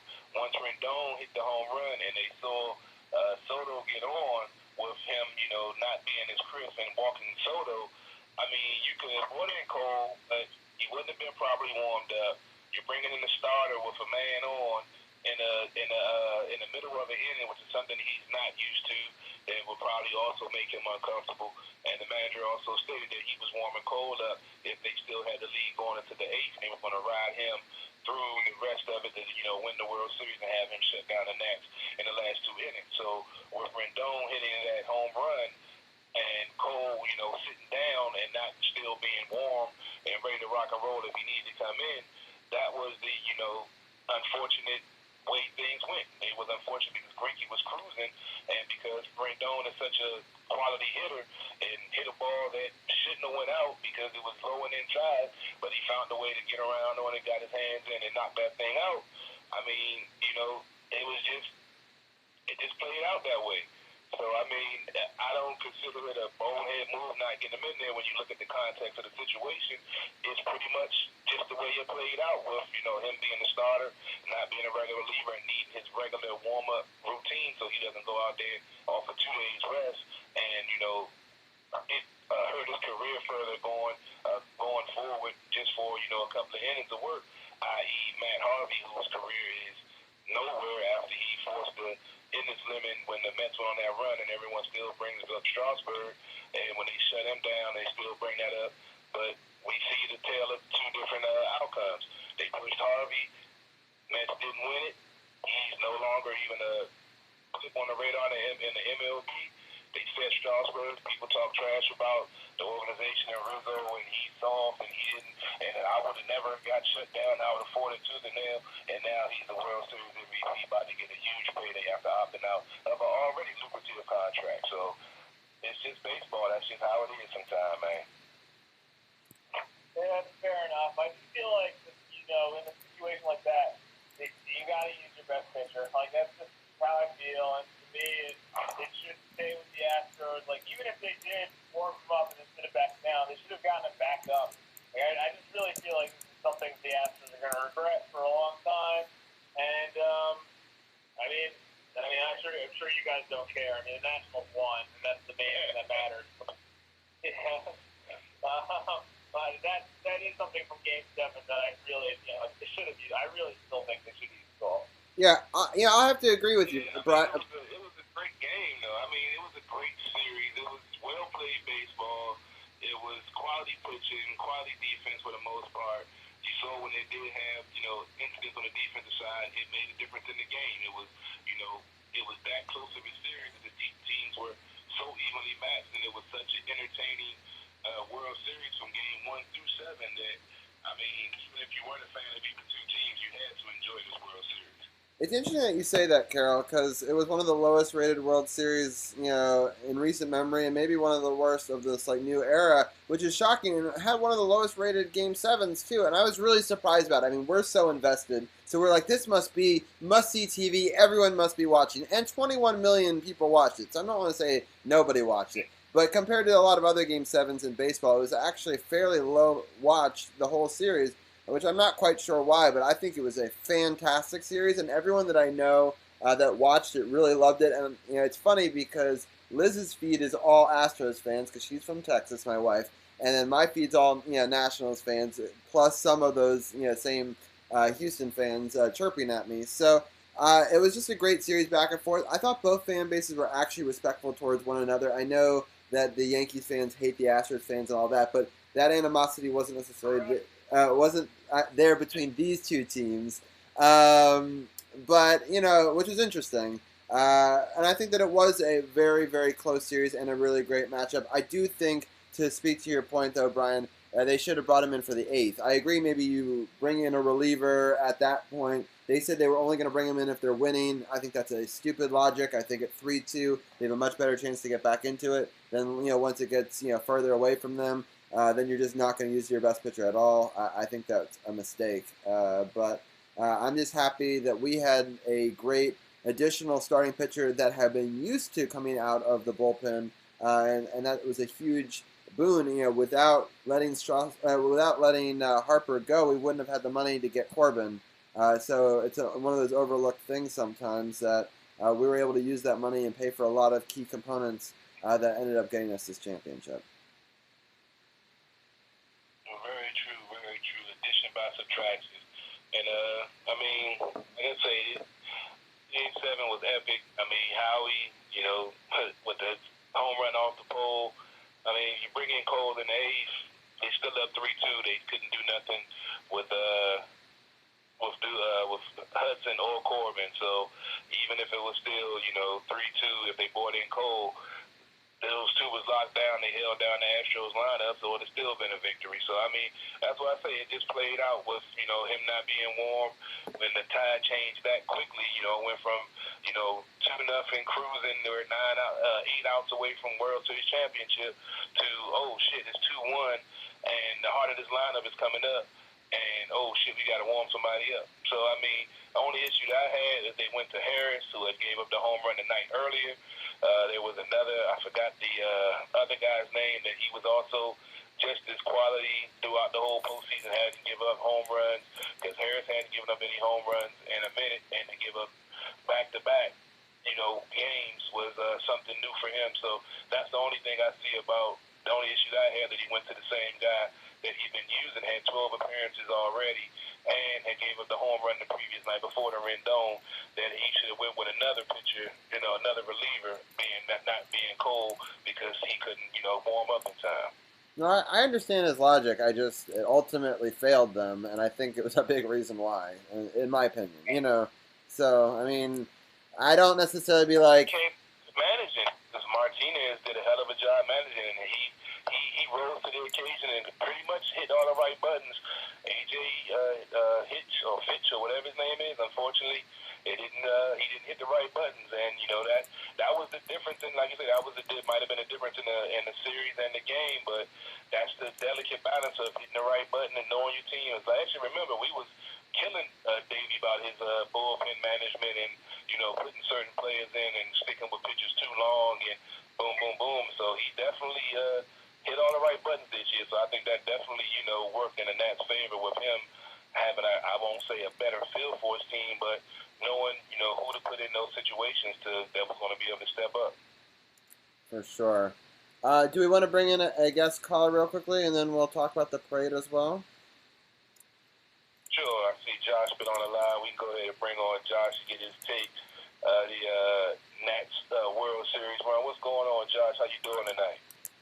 Not a whole lot, gentlemen. How are we all doing? Good. Doing pretty good.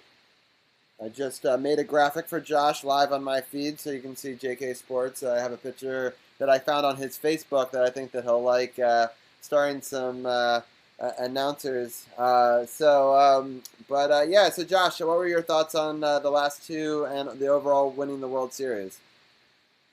Well, you pretty much touched on everything, so I'll just repeat what you all said. Like, they won all four on the road. That's something no team has ever done. That's huge. The Nats have just been playing backs against the wall all year, starting from the 1931, so on and so forth. And I just felt like it was one of those things like they play their best baseball when their backs are against the wall. And they had a chance to be eliminated by the Astros in Game 6. But after that blown call, they just executed. All the time they were executing. They were doing the right things at the right time. And I think it was huge in Game 6 not using as many pitchers, because I knew in the back of my mind that they would have to go deep in the bullpen if they had to in order to win the game, because Game 7, go big or go home. So, yeah, your pitchers have 3 months rest after that. So, why not? But, anyways, something I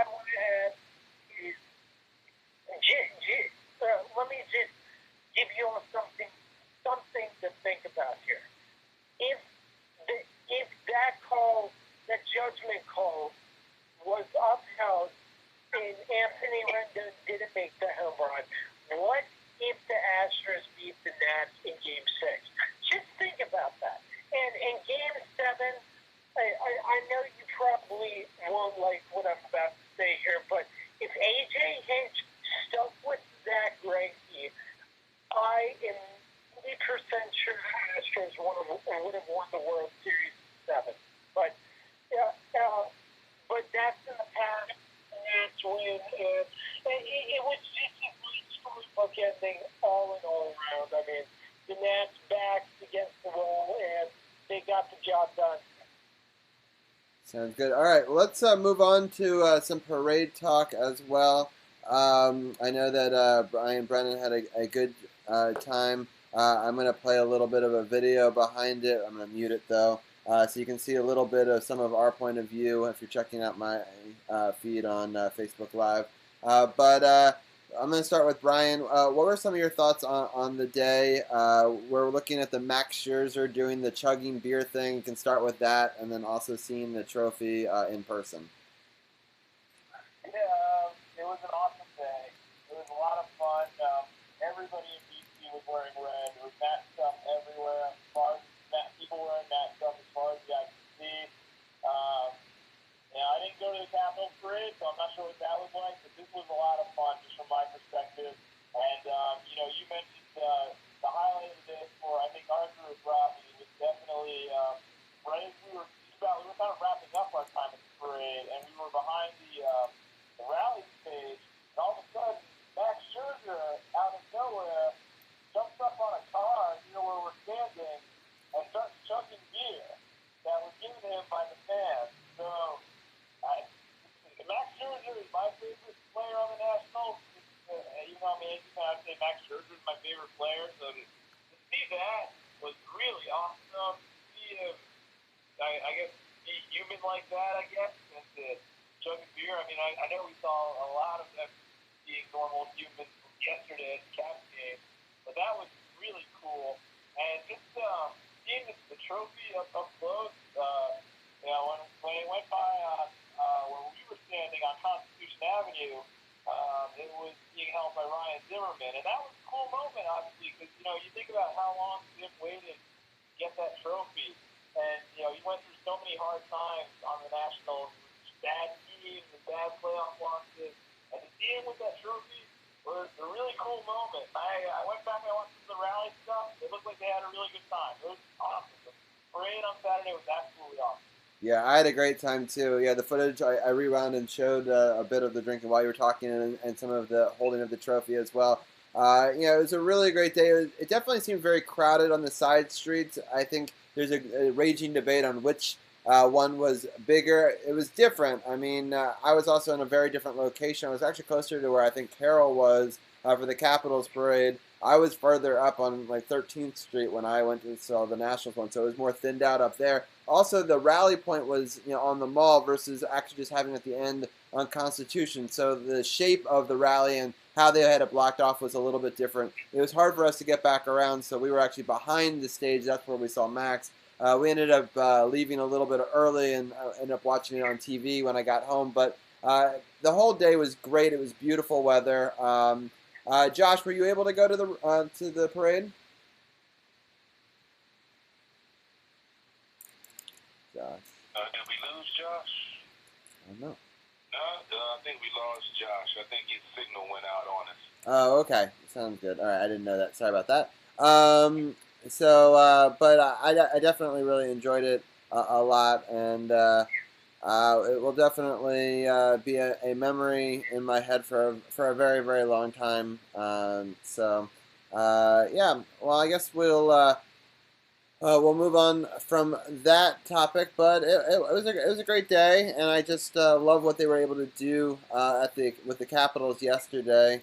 I thought that we talked about that in the Capitals talk a little bit, but if anyone missed that, it was just a beautiful thing to see them celebrate and have a good time, and just a really great weekend for them. They were actually able to go to the White House. Some of them went today. We're not going to get into who went to where and the politics behind that, but it's still an honor for some people to go to the White House, and so just an all-around a great opportunity for the Nationals, and I'm so thankful that we got to live in this time, because I know that, Carol, you and I have been fans of DC sports for a while, and there had been such a drought, and to get 3, depending on how you look at it, at least on our show, we had covered 4 championships. It was a really great opportunity, for the DC sports area to get together, and the weather was so good, and I was just happy to be a part of it.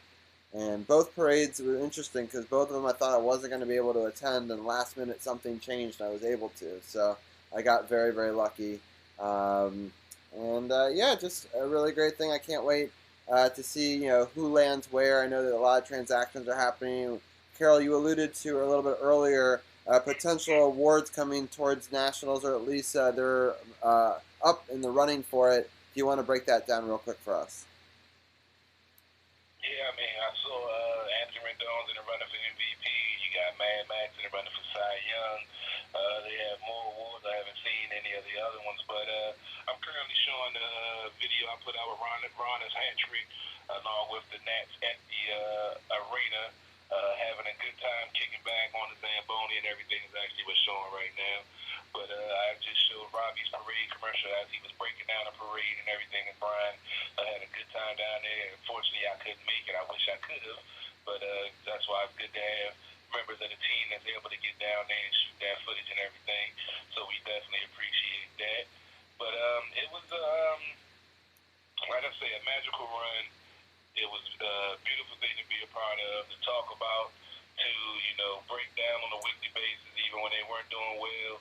And, everyone was calling for Davey to get fired and, trading Max and doing all of this other craziness. And it was just good to see this team come together, the love and the support they had for each other. And we can't overlook the acquisition of Gerardo Parr right after that 4-game sweep by the Mets. They picked him up.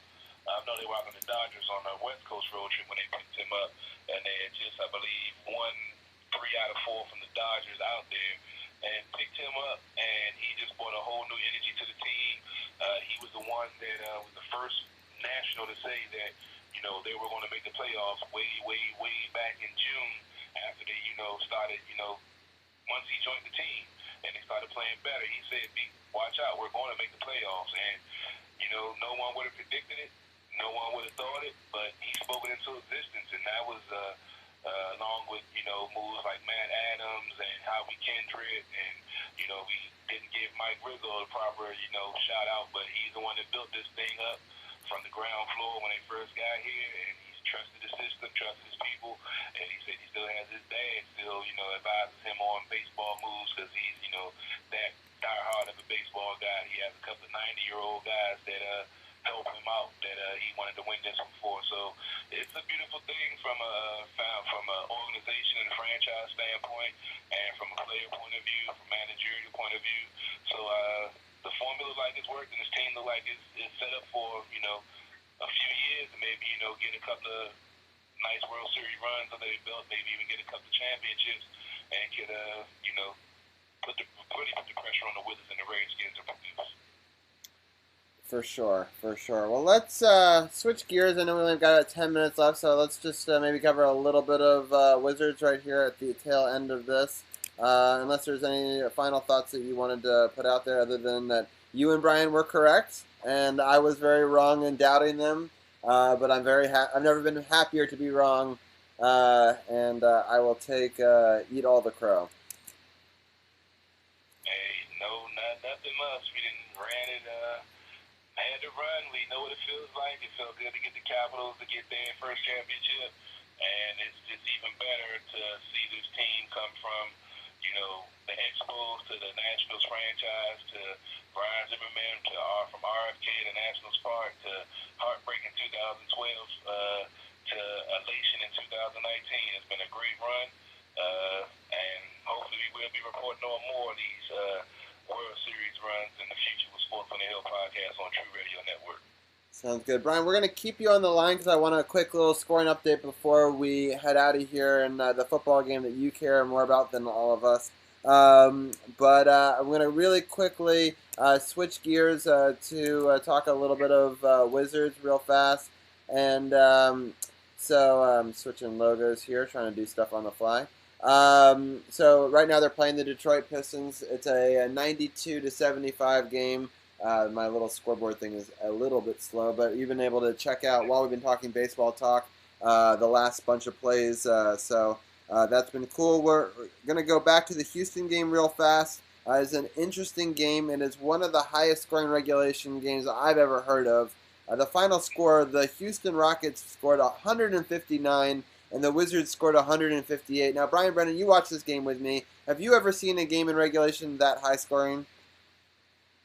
No, I haven't, and it's funny that they were talking about how at like 146, that broke the points record for most points from a team in Capital One Arena, and the Wizards just set their own record for most points in Capital One Arena and still didn't even win the game. Just an incredible game, back and forth. Neither team really deserved to lose. James Harden played great. He had 59 points. And Beal also played well for the Wizards, too. He had 46. But, man, a really crazy back-and-forth game. The Rockets scored 48 points in the fourth quarter. I mean, that was unexpected and absolutely crazy. Yeah, and what's crazy is the Wizards had 3 40-point quarters and lost. I don't know if that's ever happened before. So, like, how does that 43, 40, and 41 for the second, third, and the fourth? And it's just mind-boggling. But to give up 48, I mean, some teams score 48 points in a half, no less the fourth quarter. So, yeah, as you said, the Wizards at one point had broken the record. And I had jokingly said earlier in the night that the Wizards have to be the sacrificial lamb. They've got to fall on the sword, and if they lose to Houston, because it's destiny, I mean, the one game Houston comes to D.C. happens to be the night that D.C.'s in Houston. I mean, it's just the stars were aligned that they had to lose. And my wife, Liz, likes to make fun of me for my superstition, so she went with it and was kneading Michael Edgley, saying, they got to lose, and was like rooting for them to lose. They got to lose. They got to lose. Watch, the second they lose, the Nats are going to take the lead. And sure enough, she said, watch it. The next pitch is going to be a great, a big, she said grapefruit down the middle, and he's going to hit it out of the park. And sure enough, she was dead on. The second that the Wizards relinquished the lead, the next pitch, bam, the Nats take the lead. And then Mike did not say another word for the rest of the night because he was like, there's no way, they're not related, there's no way, there's no way. And then he saw it, and you saw it too. It was just, I know it's coincidence or whatever, but it's pretty hilarious that she had been saying that all night long, and it came true. And ultimately, it was good that the Rockets outscored them by 1 point. But real quickly, the other game was, so that was the last game in October. They played one game against Minnesota. They got crushed in that game. I mean, they let up 42 points in the first quarter, 28 in the second. They let up 36 in the third, and Washington only scored 16. And then Washington was able to score 37 in the fourth to try to get a little bit back in it, a slightly respectable score. They ended up still losing 131 to 109. Which leads us to tonight's game. The Wizards outscored Detroit by 1 in the first, 31-30, and then outscored them by 1 again in the second, 32-31. Then they really kind of pulled away so far in this third quarter. They've outscored them 30-16, I believe. So the score right now with 2 seconds left is 77-93. And Detroit misses the first free throw, so it's still 77-93 with a second free throw coming. And there you go. We've caught up on the week that was for the Wizards. Any scoring updates in a second if he makes the second one, which he does, which makes it 93-78. This upcoming week, they've got a game at Indiana, Wednesday, November 6th at 7. They've got a game against Cleveland. That one's at home. That's Friday, November 8th. That's at 7. And those are the only 2 games that are for the rest of the week because they don't play again until the following Wednesday, which is crazy to me. I'm not sure why there's so few games, but we'll break down the fourth quarter of this Detroit game and the Indiana game and the Cleveland game with a roundtable next week when we've got a little bit more time. It was definitely an interesting week for the Wizards. Unfortunately, it has been a losing week so far. They look like they're doing better against Detroit. I'm not sure. I haven't followed Detroit very closely. Brian, is Detroit any good? Yeah, they're okay, I guess. They're slightly above where the Wizards are, I think. They've got Blake Griffin and Andre Drummond, and now they've got Derrick Rose this season. He just signed. But other than that, the cover's pretty bare for them. But yeah, this is a good win for the Wizards, and the team they should probably beat. Got it. Well, just like that, it ends the third quarter. Again, the score is 93-78. And Carol, we got it all in. We were able to talk about the Redskins, the Wizards, the Capitals, and the Nationals. All four of our biggest sports in DC, all in one podcast. We got to do it 2 weeks in a row. And I'm not sure we'd ever gotten to do it all within sort of the prime like that. No preseason, no nothing. All the games mattered.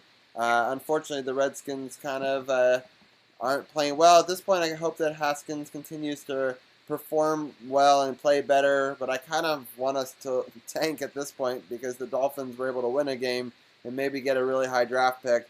But I don't. It's hard for me to want the Redskins to lose, but I'll definitely let Carol cover them a little bit more in the upcoming weeks. I'll be covering the Wizards roundtable and the Capitals roundtable as we go forward, and let Carol cover a bunch of the other stuff in the second hour. Give me a little bit more time to spend with the baby and the family. But it's been an incredible run. I'm super happy we got to cover it. Thank you, Brian, for being such a big part of it. Thank you, Paul. I know that you're with your Army right now, but thank you for covering them in the summer.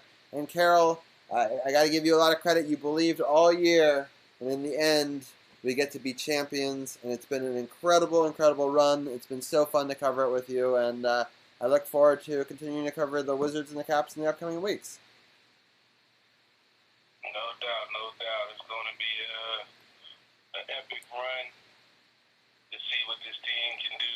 The Capitals, I'm speaking of, not the Wizards or the Redskins. So you would know what they are pretty much. Wizards trying to find their way. Hopefully, they're in a direction, and that's the quick 90-second wrap up. So as always, we'd like to thank you, the fans, and everyone checking us out. You heard my rant about Facebook, so we're going to have some technical difficulties for the next 30 days dealing with these fools. But be on the lookout. Things changing up. We're going to have another platform, or at least I'm going to have another platform, because I'm getting tired of this bullshit. So y'all have a good night. Be blessed. Sports on the Hill podcast, TruRadio Network. Appreciate y'all checking us out. And we're out. The days are cold when without you. The nights are long. I'm growing older. And thank you guys for following on Twitch Live. I really appreciate it. Thank you guys for watching on YouTube, Facebook Live. And it's been an incredible run. And so thanks for sticking with us. And I've been trying a bunch of new stuff on this feed. Definitely go check out the Wizards if you want to check out anything more with that. And have a good night.